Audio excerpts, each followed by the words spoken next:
What's up, Treehouse Tribe? We are Risu the Squirrel here with Eggman Events, and this past weekend we had multiple events. As yesterday we covered the, oh my god, the core TCG one, where me and myself, the Digi-Zoo, got to take, along with Panda, the Digi-Zoo got to do commentary with Eggman in the background, holding the station down, but over that same weekend, we had the TAK Games Adelaide Regionals that I haven't covered yet. So I thought it'd be a good idea to, again, we're trying this live, so I'll get some input from chat here and there. Will be pretty cool to do. And, I think it really worked well last time. Got a lot of input. Probably not going to expect the same amount of input for this just because OCE is probably asleep. So, Oceania, whatever. You guys get it. Anyway, looking at the pie chart, we have 8 different decks topping and a completely different pie chart, I would say. Not completely different. Royal Knights is still clearly the most played deck. Like, I wish I wish there was an easier way to get the entire pool of numbers. This was an 111 player tournament, meaning they had, 2, 8, 16, 32, 64, 100, so somewhere between 5 and 6 rounds, so probably 6 rounds. Interesting day there, and I just wish we had the full matchups for it, because I'm really willing to believe that most people are just on Royal Knights, and that's why we see such a big representation. And seeing the conversion rate, I feel like would tell us a lot, but it is what it is, right? I have like something in my lame. Anyway. But still, 8 different decks, archetypes, were able to make it through to the top 16, which is still representative of a pretty healthy and diverse format. 2 really big ones for me are Ancient Garuru still able to make the top, which I was really excited to see. Fenrir Lugamon still able to top. These are 2 of my favorite decks, and I like to mention when I say Fenrir Lugamon's my favorite deck, I really don't like the Tamagotchi mode shenanigans. I was never a fan of that. Don't put me in that camp. Don't hate me. And then Galaxy is still showing up, Magna X. And then these are becoming, I think this is safe to say that these 4 are definitely the big ones on everyone's mind. Red and Purple Imperial, I know like Eagle X would say that, oh, he's another member of the Digi-Zoo. Eagle, dang, how have I not? Man, we just need to do like a podcast, me, Eagle, and Panda, and just like Digi-Zoo it up. That'd be so fun. Anyway, and then we have Eggman. Oh my goodness, it's growing. Anyway, I think Red Purple Imperial probably over showing their power here. Like, if I were to say this was the top 4 in my mind, I think Red Purple Imperial is probably the weakest of the top 4. Maybe Gallant, either Gallant or Imperial are the weakest of the top 4, but I digress. We're gonna start talking about the top 16 here. Let's see what we got. Let's start with let me get my other screen up and ready for you guys. Looks like we're gonna start with the Galaxy player, Alan Simpson.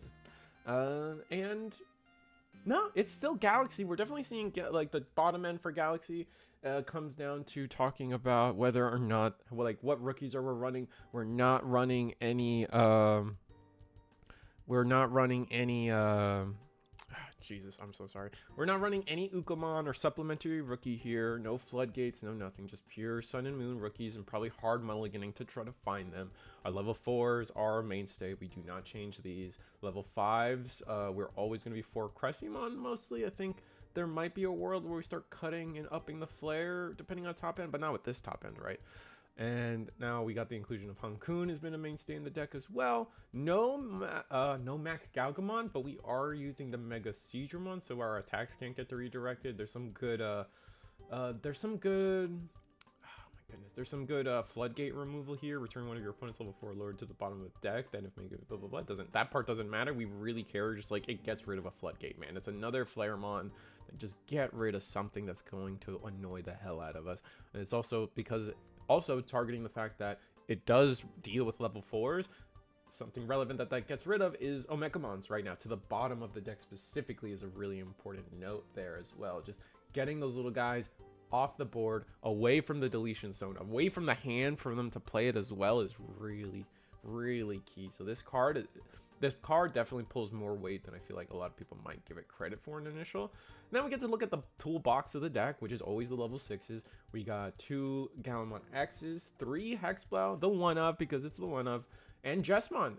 Invisimon at 2 has become a mainstay as well, it seems, but the Ingesmon is like an interesting bit here. Definitely a way to get Red Black Decoy sounds pretty good. That keeps Invisimon safe. That keeps this Jesmon safe. That's really interesting. And then we get to delete an 8K or less when we play something, and then when we play stuff going forward, we still get a more repeatable deletion, which sounds kind of sick. And then it's just like another attack, right? You can go. Is there a world where you like go Invisi and then unsuspend with Hankun? Invisi goes to the security, and then you just Digivolve into Jesmon and then attack it. No, you can't do that because the unsuspend would be Hankun, and you would never do that with this. Good talk, everybody. Interesting. Either way, it's not a big deal. We got Gallimon X here. Omnimon X is our top end. No Paladin mode to like reset the deck, even though we can draw through our deck pretty fast. 2 scrambles, 1 training, 4 Wisteria memory boost. So we just went giga consistency. We did not want to brick on nothing. Jesus Christ. Yeah, no, I definitely do agree that the Jesmon and Galaxy does have a place. The fact that it's pure red and then we're on only 3 red level 5s could be problematic, but this could potentially be so much aggression that like just people don't see coming, and then you go into X antibody or something. There's a lot of spice there, I feel, just like in that one card choice, which is really cool, which is what I think why people love the Galaxy engine so much, which makes sense, right? Then after that we get to talk about Vivent Leoi's Fenrir Lugamon list. This is just good old classic honest BT14 Fenrir Lugamon for the most part. We are running 8 Lugamons. We're running Run of the Searcher. The Searcher actually is so good because there's so many times where you play like, you know, the deck plays Digimon, but now instead of playing like these vanillas or these things that only like mess with the trash, just being able to just like play by effect a Searcher just adds so much value. Plus that 2+2K kind of goes under the radar as pretty successful here. 2 Psychmon because Royal Knights is a thing. I'm sure if we had a can't play by effect, we would also run that in purple. Tyrannomon at 3 makes sense to me. Lugar, this Lugar replacing the original Fangmon from BT14, I think is like this guy's such a clear standout. I love this card. I can't wait to play more of it, right? We're at 3 of this, 4 of this, 2 Hellugar, because Hellugar is just a trump sword with legs sometimes, and it's really good. I guess it's like a trump sword with legs and draw power, which is ridiculous. 3 Red Soul Lugar. Definitely less of a focus on this. We don't need to see 4 of it because we're not trying to instantly wombo combo in a single Shazam. You know what I'm talking about? 2 of the OG Soul Lugar makes sense. And then 2 Dino B. This is the contentious point for me every time. Why Dino B over Chimeramon? And there's the big issue I usually have with Dino B is that like it really does force you to have one or the like you need to have a red one, and then you like it doesn't matter what your second one because they're all red purple, but forcing yourself to get the red one kind of like it just sucks sometimes, at least in my experience. Maybe these ratios are a little different and serve the Dino B a little better, but the partition is the key thing that I think stands Chimera off from Dino B, because I like Chimera because Chimera you can put this Soul Lugamar under, especially if you're a post combo Fenrir and you're at that 2 memory. You put this Soul Lugar under, swing twice with a Chimera that's like pretty big. Usually you're not going to get the 14k because you're not going to have the 4 colors, but you're still going to minus a lot, which is nice. So yeah, is what it is. 2 Ruin mode is interesting considering like this deck isn't really usually trying to like get to Fenrir Luga and then have a floodgate. Like that's not usually what we do, but I guess the option is nice, and maybe with this new trajectory of Fenrir Luga, it's okay. I would have liked to see a second level 6. Maybe the new Kazuchimon could have played a role, but it's semantics. It's not a big deal. This guy clearly successful playing at this was 13th place Fenrir Lugamon, which is pretty cool. 1 purple scramble, 2 purple memory boost, 4 analog youth, and then a collection of 6 tamers favoring the hacker judge code cracker Fang. I kind of like this just because it does let you put the tamer under when you digivolve, and that actually something that can happen is you can hard play Lugar and then get this tamer under, and suddenly you have a source under this Lugar, If you're willing to give up the Code Cracker Fang, you suddenly have a source and Analog Youth takes over, or you just get like another on play, like cheeky on play going. There's some spice there, I definitely feel. Anyway, really great list. And then we get to talk about the Ancient Garurumon, obviously a deck close to my heart. This was 12th place. Matt P's list, Ancient Garurumon, going with the red base makes sense. We lost kind of the main reason to be blue base, which was the promo Lobomon. So from there, we just kind of shoved in every relevant Floodgate minus Gossmon, which or Shamanmon. I guess maybe we don't need Shamanmon either.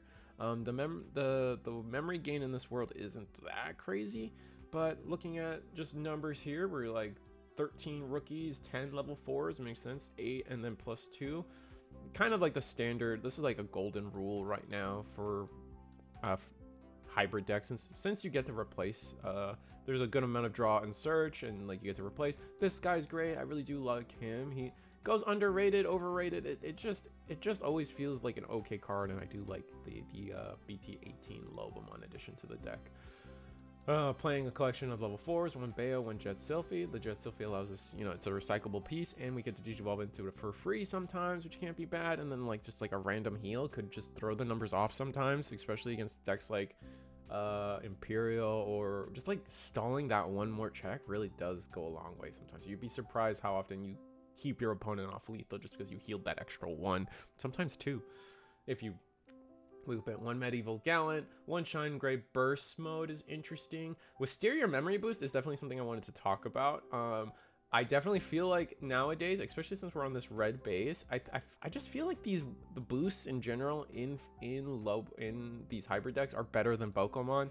Like, I know Pokemon's a deeper search, gets you your tamers, which is nice, but at the end of the day, when Boko is hit in security, it does nothing, and then Wisteria in security is such a big difference, man. Being able to get that 2 memory that you or your opponent weren't expecting to have is kind of disgusting. 2 Ancient Deity, it's a great card to have at a 2 of. I try to play it at 3, but it makes sense since we're adding our blue restricted cards here.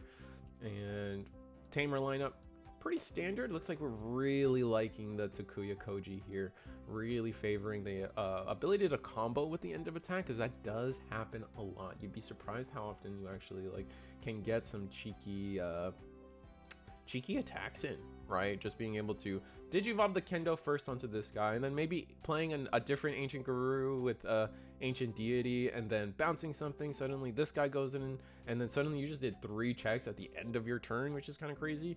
Lou, because Lou is just really good for recursion. The thing that shocks me is that we have 0 Analog Youth. That is definitely interesting tech choice. This is something I'm gonna have to try out, trying to play this list without any Analog Youth. Analog Youth could get clunky, but it also is kind of important sometimes for the kick back that memory. The aggression you get out of that is invaluable, but maybe I'm crazy. Maybe you don't need it. Maybe I'm just coping. So Matt P, 12th place, really cool list. And yeah, no, let's just go to the next list. We're going to talk about a couple of the Gallant Mons that were able to do pretty well. This is 16th place, Lee Jackies, I guess so. It just feels like a lot of what the Growlmon War Growl deck is right now is definitely like preference. Like a lot of the ratios, which cards we were playing. I think Gallantmon, as simple as it may be sometimes, where it's just like I'm a play all my boosts. It's kind of like a Dark Animal engine where it's like I'm gonna play my boosts, I'm gonna play my tamers, then I'm gonna promote when you give me memory a Digimon to delete, and just do a bunch on a single turn and end on a really gross board that you may or may not be able to win, or maybe I just don't hate you. That's like generally the game plan, right? I don't think anyone's gonna disagree with that. But like the exact ratios has been all over the place for everybody. We're seeing different variations of Gyo X, the Rush Gyo, this Gyo from start of main phase, gain a memory 5 Takato. The Groundmon that plays a Takato can go up from, I've seen from 1 to 4. This black Groundmon stands out as like, whoa, why are you playing that? Especially since it doesn't go with the X antibody. And then playing War Growl Ace, playing the War Growl. This is the start. No, this is the BT17 starter deck Groundmon that gives you a security. So we're trying to actually OTK more. Because if we don't delete something with this, we get a sack +1. So comboed with the War Growl X, we're getting 3 checks and then trashing one. So from 4 security, yeah, we're getting from 4 security, we could just win, right? Because you trash one, then do 3 checks, and then you unsuspend just attack. Or like Omni X could also. Oh yeah, yeah. So even 5 checks. This is just like an OTK setup right here, which is pretty cool. How about that? And then from there, we polish it off with Crimson Mode Ace, Omni X. I do like the Omni X in the deck. It does makes a lot of sense to me. Gallantmon Secret Rare makes a lot of sense to me. X Antibody, when attacking X Antibody, just does feel like the best X Antibody for the Gallantmon lineup. I could be wrong. Interesting Digibubble addition here. I'm more partial to this Digimon. Getting the DP amplifier on your effects can really set the numbers in your favor sometimes. And honestly, I feel like the draw, I think when attacking draw eggs are starting to lose their relevance. I think like it's becoming a thing where like you don't have time in this game anymore, and when you attack draw a card, the fact that you have to commit to an attack at all kind of already puts you at risk, and gaining that card doesn't help you in that scenario, because like if you're attacking, you're probably already there, and if you're not, you're good chance you're losing the game, and that one card now doesn't help. Like, I don't know, it's a weird logic. I don't want to go too deep into it on a single deck list, but it's just where my mind has been going lately. 4 offense training, 2 scrambles, 3 Takados, 5 total Takados with our preference. No, wait, no, not a single blitz Takado. Wow. So we're going for just like warp strategies. Wow, this is I would have loved to see how this deck kind of played out live, if at all. Like there's definitely some interesting. This is just a different take on Gallantmon. It feels like it's definitely not the standard we've been seeing, which is kind of crazy to say. Beyond that, we can talk about the next Gallantmon list. Looks like it's off the bat. Looks like maybe it might be a little more traditional. We're looking at Linden's 6th place, breaking into the top 8 Gallantmon X list, playing the EX3 War Growl, playing the starter deck Growl in comparison to our previous player. 1 Rush Geo, same collection of rookies. It does seem like the same collection of rookies. 3 War Growl that plays Takado. Now the return of the BT20 War Growl, which is a lot of people see as the best War Growl to play in the deck. That could be up for Risu hates drawing cards. Actually, maybe it's just like it comes down to like when you're getting that card, does it matter? It's a thing I'm starting to think about in the game nowadays. And maybe we just need to change. I don't know. It's just food for thought. Gallantmon, the Gallantmon BT17 is here. 3 of the X Antibody, 1 of the Secret Rare, 2 Crimson Mode, so no backup level 7 such as Omni X to go for some game or some plan like that.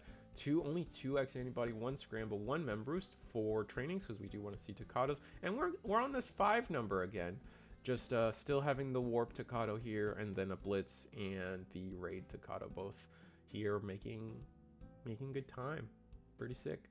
Gonna go move on. Oh, I guess we get to talk about Royal Knights now. We have a total of 4 Royal Knights players in this tournament, and we got Zach Sachina. It's CA, so it's either Ka or it's Shachina. Zach Sachina. I don't know. Kachina. I don't know, man. We're going to go with that. 15th place, Royal Knights list. Let's talk about it. 2 Jessamon, 2 Dynus, only 3 Magnamon is interesting. I think that's the first notable ratio that I feel like has been going on. And I like in the previous video, I was talking about how some people were on this Alphamon and the floodgate potential this one brings, and then the recursion potential that this one brings for the recovery, and then Omekamon. I'll explain it some other time again. But it's interesting that we decided that just F it, play both in this list is really interesting. Gallantmon X Antibody, he's still a Royal Knight. I guess he's still a Royal Knight. This is the first time I actually see somebody trying to play the Gallantmon here. Is there a world where like maybe like your Omni turn is a little stronger because you go, or you just play this guy with Rush? I guess you just play this guy with Rush with the Royal Knights of the Purge, and then just go have at it, just attack, swing, and do some stuff. That's actually pretty interesting. You wouldn't get this first effect However, you get the end of attack to potentially trash, and then it's just kind of like an immune body that your opponent has to try to get rid of, which is good. 2 Ryuken makes sense. Only one of the GX Ace seems kind of low, along with Galamon Crimson Mode Ace. I guess the Galamon X Antibody also is a Ace target for Crimson Mode, so that's interesting. And then from there, 4 Omni X, 4 Last Guardian, 4 Purge of the Royal Knights, and then adding some Floodgate removal here because I think people are going to start waking up, man. I think people are going to start playing Floodgates. We saw the Ancient Garurumon playing the Floodgates, and it makes a lot of sense, too. Great list. Love to see it. 15th place, Zach Kachina. And then this is 10th place, Kane's list. Differences here. We're maxing out on the Dynasmon and maxing out on the Magna Garurumon. Or Magnamon, oh my god. 2 on deletion Omega, 2 BT13 Omegamons. And then from there, a higher count of Medieval Gallant, Jesmon, Alphamon, none of the healing Alphamon, Genku, Gallant, Secret Rare Gallant at 3. So really favoring the like potential this card does. There's so much comeback potential with this card. It's kind of wild what this card does for you sometimes. It's kind of funny. Then we got the Crimson Mode, 2 Ace, 3 Omnimon BT13, which is kind of something I said in the previous video. I think that we might be decks, Royal Knights decks might be trending downwards on this card, closer to 3 as the high end versus 4 as like it used to be. 4 Omnimon X is just too good of a mainstay card at this point. I think Last Guardian is here at 4. Purge of the Royal Knights, cool boy. No, congrats on 10th place, Kane. Then we get to talk about Yu Lee. So Yu Lee's list, upping the Momekamon count again, cutting a Dynast from the previous list, but now we're adding Leopard. Was the previous list not running Lord Knight? Oh, wow, they weren't. Oh, interesting. So the last list wasn't even running Lord Knight, but here we are back at 2. Jesmon, Galamon, Genkumon. Only one of these aces, and then 2 or you can, there's no way you can play this less than 2. 3 might be too much. I think 2 might just be the most perfect number here. We have our Floodgate Control, Queen's Device, and Marcus. Cool Boy at 3? Huh. Definitely an interesting take there. I've been, you've been seeing most GXs at 1 or 0. Oh, okay. Maybe I'm just wrong. That's fine. Last Guardian, Purge of the Royal Knights. Cool Boy at 3 stands out as like, wow, that's a different take from a lot of people. Just not favoring having just as many as possible. Everyone I've seen is at 4. This is the first time I feel like I've seen it at 3. But either way, congrats, Yu Lee. Then we get to talk about 5th place, You the Goat. 2 Omekamon beat the 13 again. Interesting. Upping the Dynasmon account from what we saw in NA again. 2 Alphamon Floodgate. 2 Lord Knight makes a return. Medieval Galamon back down to 2. 2 Secret Rare Gallant. Ooh, we're playing the Examon Ace. ¿Por qué? I guess it's just nice. It doesn't have an on play. And when any Digimon suspend, this Digimon may unsuspend. So maybe it's just like extra attacks. Maybe you can get some cheeky attacks with Purge of the Royal Knights is a big thing, I'm thinking. There's no way you Digivolve into it, right? But then all those keywords can't be bad either, right? Raid, piercing, blocker, evade. And then 2 and 2 split on the GX or Ryuken, a little more normal from what I think. Cutting the Omnimon down to 3, like I've been saying. 4 Omnimon X, and then just our four white collection, I guess I want to call it. And no, interesting. From here, we're gonna that was You the Goat, and then we get to talk about the single Magnamon X list that was able to make it. Captain Snuggles. Captain Snuggles Omnimon X list, and it looks like it's gonna be Cool Boy Magnamon Cool Boy. I don't know how we want to call it, but basically the Omekamon plus Omni X plus Cool Boy are just like this perfect little package that Magnamon can play, because Cool Boy says when your Digimon are played or Digivolve, if any of them have royal traits, a Royal Knight trait, by suspending this tamer, draw 1 card, gain a memory. So you can just Digivolve into your Royal Knight that's a level 4 and then just go at it. This is just really good draw. Davis, it almost gets Davis off the clock by itself. Davis is a nice, like, if I need to find like a rookie piece. We have the Mega Seedramon, so we can't be redirected because blocker ones who are on Magnamon Ace can be pretty terrible. Jesmon GX as some form of just like top end, just absolute devastation and control. Paladin mode just to keep our bases I think I see this as a tool for the long game. Like if I'm about to deck out, I always have this as an option. Omnimon X, like I said, is part of the Cool Boy package here. Death X, so we just have a suite of just level 7 goodness here. 2 X antibody, so we can attack with Magnamon, go into Magnamon X antibody, or even just go into Omnimon X itself mid attack, which could be probably pretty strong. And then Blinding Ray are one of, Awakening Golden Knight are one of, Wisteria Memory Boost for Gallant, grabbing the Jesmon and the Gallantmon here. Mental Trainings at 2. Davis, Cool Boy. No, really nice, really good list. 3rd place, Captain Snuggles, with a Magnamon X list is pretty good. Now we're going to talk about all the red purple Imperials. There were 4 total red purple Imperials in this tournament. So we got red purple Imperial by 11th place by Monkey Bard, playing this guy.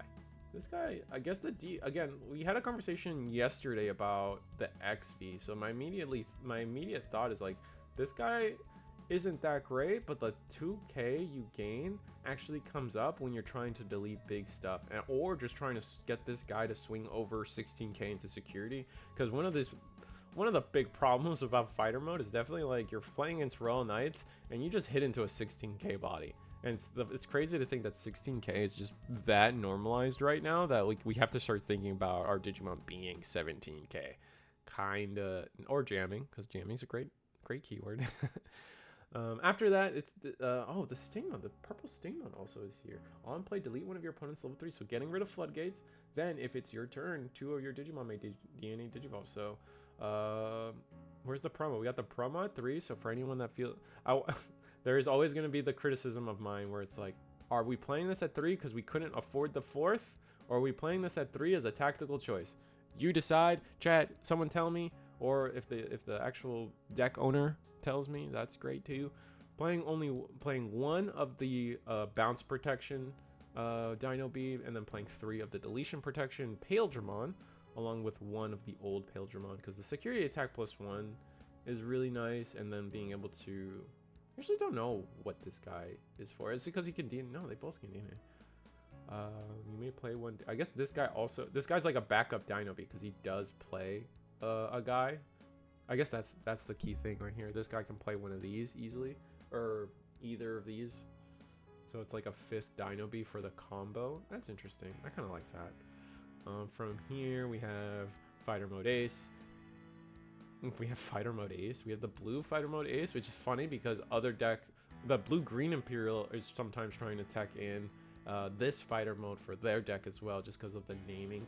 The alternate condition for naming is kind of, or Digivolution is kind of nice. 1 Ace, 4 of the Dragon Mode Blitz, and then Battle NPC is a card I think goes under the radar. I do think it's a good card. I think it goes under the radar, especially since you could put, it's just like if you flood on rookies, you could just always put a rookie under here, get it for later, and then draw one. So suddenly like you can scramble. There's a world where you like scramble, play a Digimon, then battle. Oh, you can't have a Digimon with this guy, and you can't raise. So this guy's a little worse than scramble, but like the comeback feature there, especially if you're red purple Imperial and everything's an on-play effect anyway. There's definitely value there, I think. I would say 3 Analog Youth, Calling from Darkness, really cool. Mist Memory Boost, Purple Memory Boost. Yeah, no. All tracks here. 11th place, Monkey Bard. Thank you very much. And then we have 9th. We're gonna move on to 9th place, SS Gaga. 1 XV, and then yeah, we're not playing that other Vmon. We're going Shadramon, 4 of the promo, 1 of the Flame Dramon, 4. This Dino Bee is just always gonna be at 4. I don't see this any less. Our collection of level 5s here, playing 2 of this guy, and still playing the 5th, essentially our 5th level 5 player with these as backup. Makes sense. 1 not playing blue-green fighter mode, and from there, we're playing Madashita. Interesting. I guess we do have some discard in this deck, so it could potentially be an extra memory. 4 Analog Youth, 4 Memory Boost, 1 Scramble, 2 Mist Memory Boost. I wonder I wonder if there's a world where like this deck just moves to like all the red purple cards. I guess you can't, because like having the Flame Dramon is an important piece, and these guys are really important for DP games, so you can't ever go like just like red purple trainings. But 4 Memory Boost says otherwise, so there's that. But anyway, 9th place, SS Gaga, congratulations. And moving on, that was SS Gaga at 9th place. This will be 4th place, Nathan Hodge, yeah, Nathan Hodge. Again, similar ratios here. 4 of the promo, 3 of the Flame Dramon is a little different from what we saw previously. More upping the count of this Pyldro that also plays Dino Bees is pretty interesting. And then, ooh, Beelzemon Blast Mode Ace. You guys got to remember that Purple does have access to a level 7 Ace now, so you never know. You never know when you're going to get got, man. 3 Missed Memory Boosts, no Purple Memory Boosts at all. 4 Analog Youths, 2 Scrambles, 1 Calling from Darkness. And then, oh, yeah, everything checks out from there. Congrats, Nathan, on 4th place. And then we have to talk about the 2nd place list of the night. Playing the Salamon. Kind of surprised that other people weren't playing this Salamon. This Salamon really just is another copy of this Wormmon. It's hard to believe, but I promise you this guy really just is a 5th copy of Wormmon. The only thing different is its inheritable is slightly different. -3K on security kind of goes hard, honestly, but it's a vaccine and not a free trait. This guy is a vaccine, actually, not a free trait. So some of your stuff might whiff on it, but outside of that, I think you're chilling.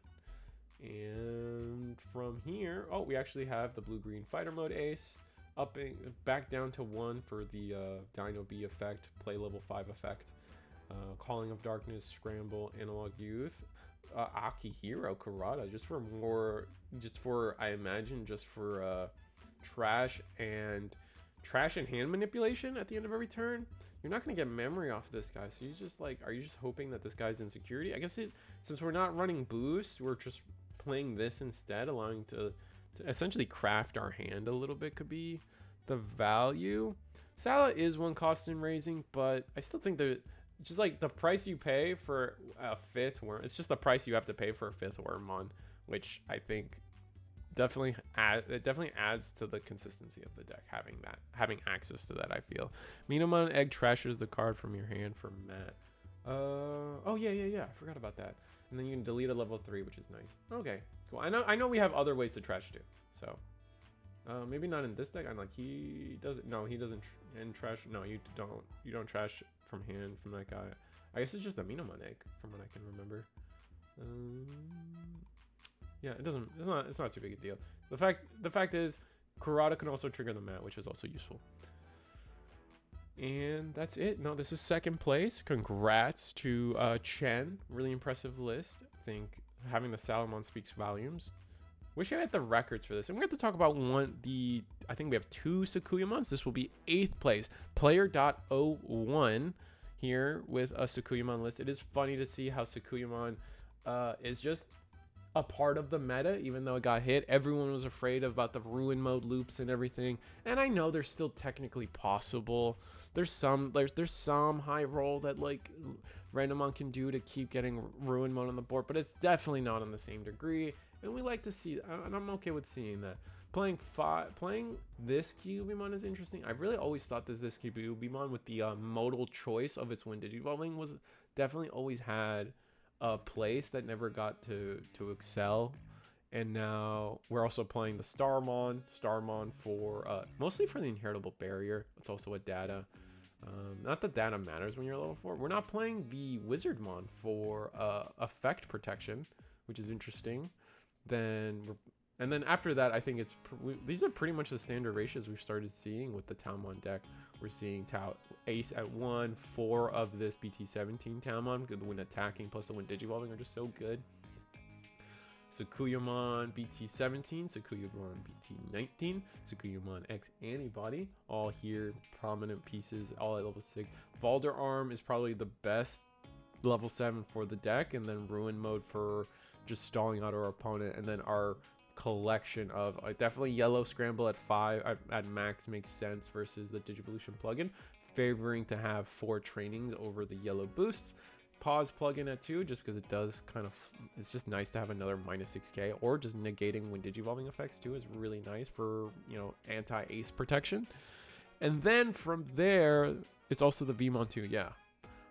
Rika, only 4 Rikas, not facilitating an extra Rika anywhere, which makes sense. I think really like the other Rika is not that great because you're not necessarily trying to attack most of the time. Like, you are trying to attack eventually, but not in a position where like the Rika might come up, I feel.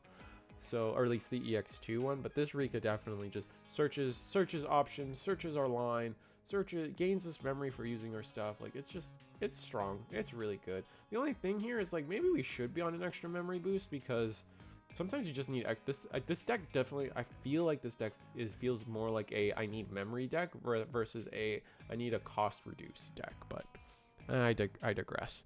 Risu for World, I agree. And then we get to talk about our champion. That was 8th place, player.01, and this is our 1st place champion of the TAK Games Adelaide Regional that happened over the weekend.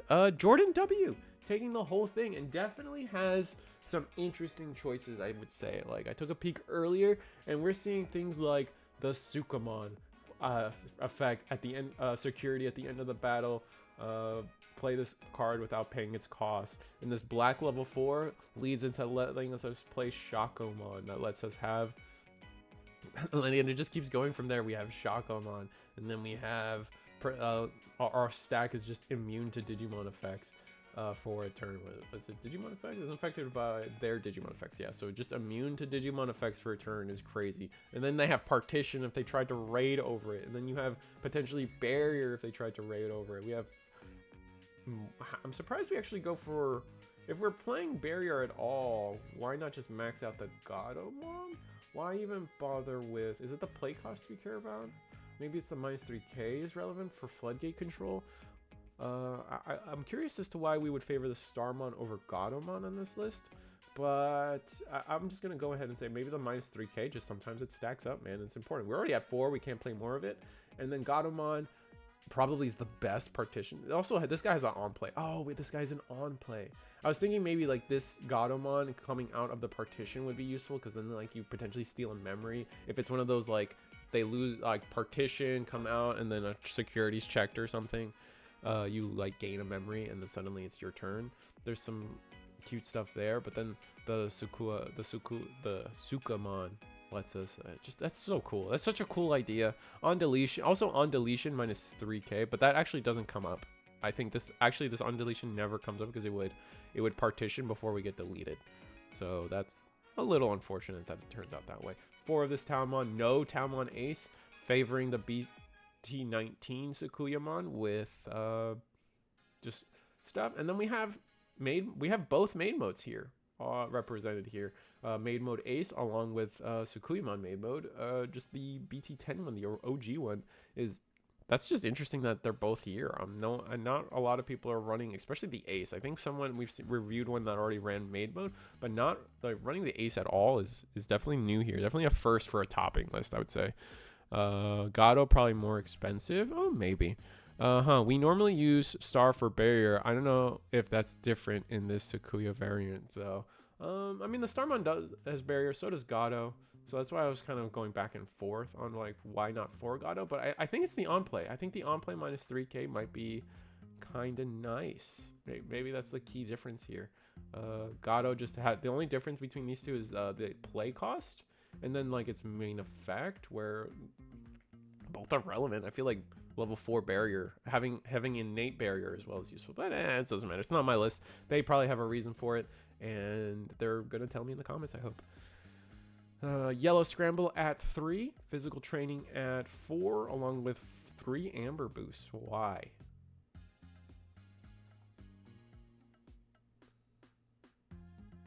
Oh, okay. We're on 3 Amber boosts because we have 4 yellow memory boosts, and we just can't fit more. We can't fit more boosts. And wait a minute, are we not? Maybe this is, did we get submitted correctly? We don't have any plugins. We just only have a single pause plugin, and we just go full on. Wow, no Digivolution plugin, no. Wow, that's shocking. Wow, that blows my mind. Huh. How about that?